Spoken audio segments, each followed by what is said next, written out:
సామెతల గ్రంథం. సామెత అనే మాటకు అర్థం ఎంతో కొంత జ్ఞానం కలిగించే ఒక చిన్న తెలివైన మాట అని. ఈ గ్రంథంలో అలాంటి మాటలు చాలా ఉన్నాయి. అయితే అవన్నీ ఎక్కువగా ఈ గ్రంథం మధ్యలో 10 నుండి 29 అధ్యాయాల్లో కనిపిస్తాయి. అలాగని సామెతల గ్రంథం ప్రారంభంలో చాలా సమాచారం లేకపోలేదు.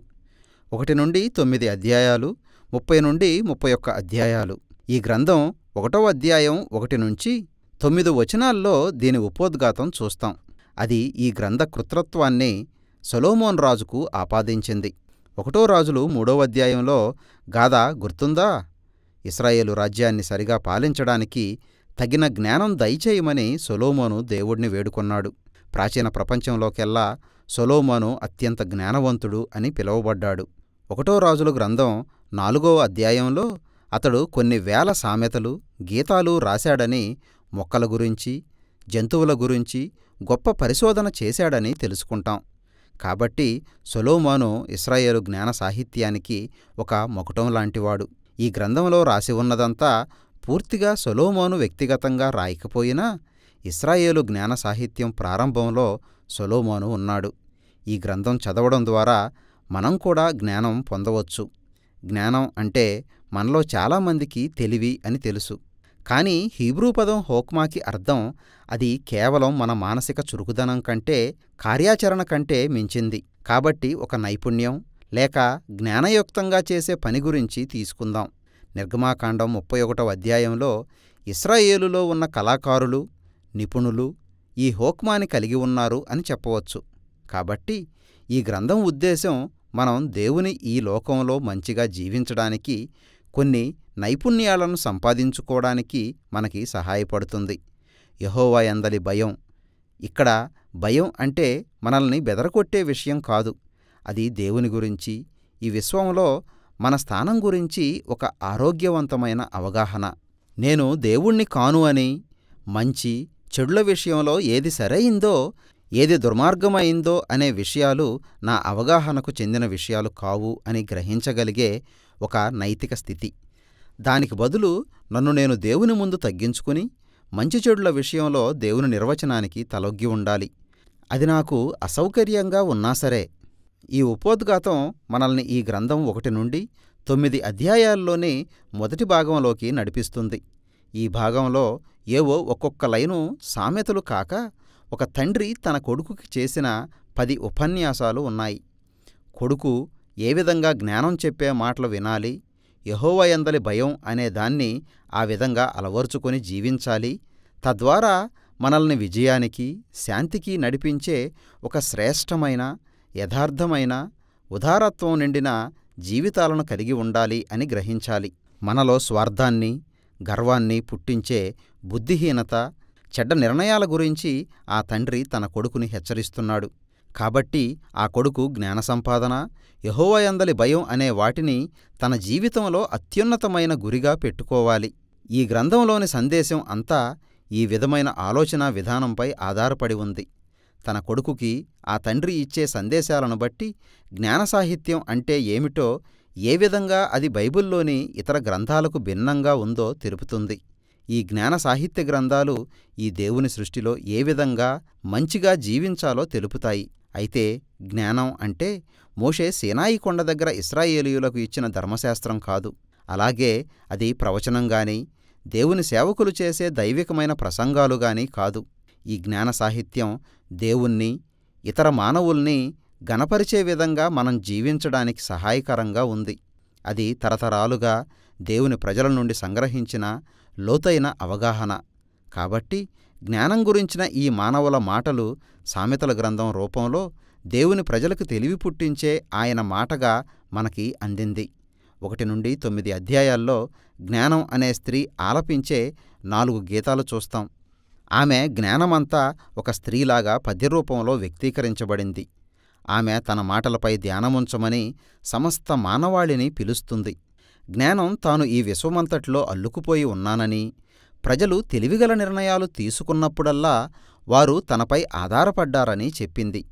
ఎవరన్నా ఉదారత చూపినా, లైంగికంగా యథార్థత కలిగి ఉన్నా, న్యాయాన్ని పాటిస్తున్నా వారు జ్ఞానం నుండి సహాయం పొందారన్నమాట.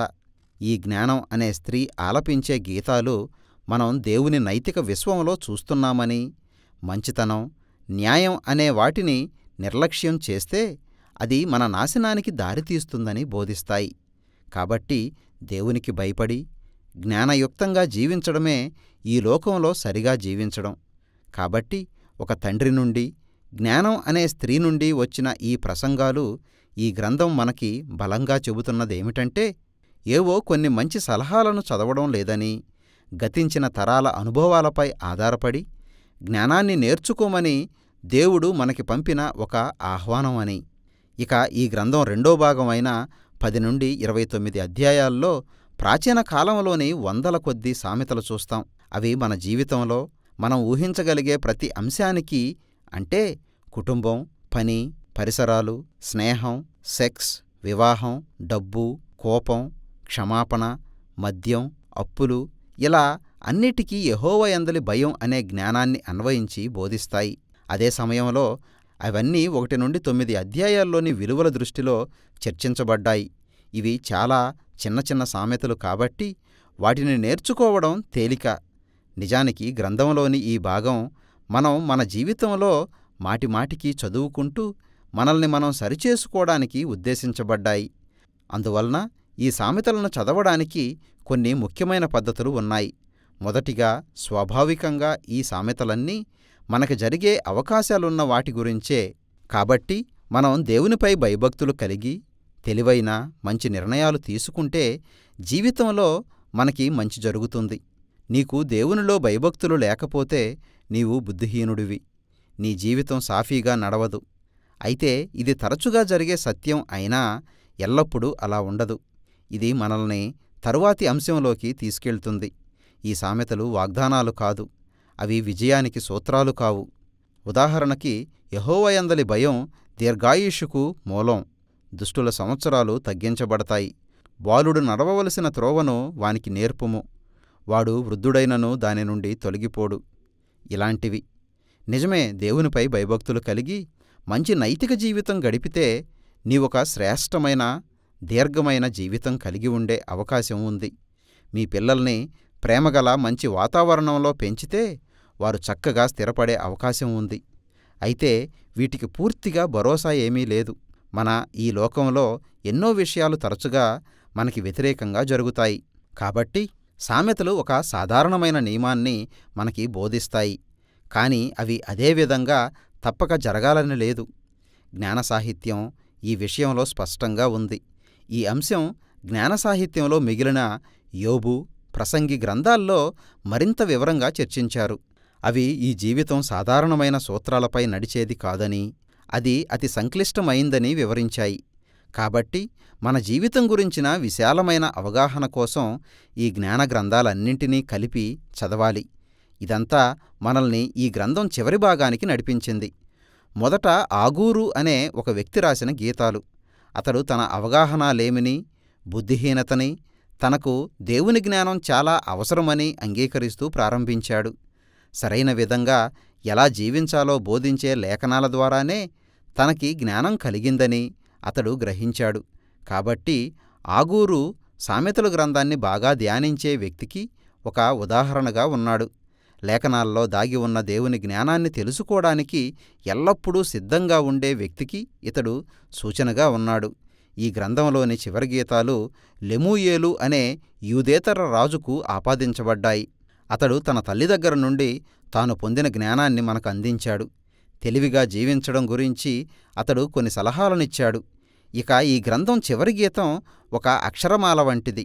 అంటే ప్రతి వాక్యము ఒక్కొక్క హీబ్రూ అక్షరంతో ప్రారంభమవుతుంది. ఈ గీతం అంతా శ్రేష్టమైన లక్షణాలు కలిగిన ఒక స్త్రీ గురించిన వర్ణన. సామెతల గ్రంథంలోని జ్ఞానాన్ని అనుసరించి జీవిస్తూ దేవుని జ్ఞానాన్ని అందుకొని దానిని తన అనుదిన జీవితంలో ఆచరణాత్మకమైన నిర్ణయాలుగా మార్చుకునే ఒక స్త్రీని ఇది వర్ణించింది. అది తన పనిలోగాని, ఇంటిలోగాని, తన కుటుంబంలోగాని, సమాజంలోగాని ఈ గ్రంథం జ్ఞానం అనే స్త్రీ మాటలు వినమని ఒక తండ్రి తన కొడుకుతో చెప్పడంతో ప్రారంభమవుతుంది. ఒక తల్లి తన కొడుకుతో తెలివిగా జీవించే ఒక స్త్రీ గురించి చెప్పే మాటలతో ముగిసింది. సామెతల గ్రంథం సకల కాలానికి, ప్రతి వ్యక్తికి అనువైన గ్రంథం. దేవుని ఈ మంచి లోకంలో జ్ఞానయుక్తంగా సరైన విధంగా జీవించడానికి అది ఒక మంచి సహాయకారి. ఇదే సామెతల గ్రంథం గురించిన సందేశం.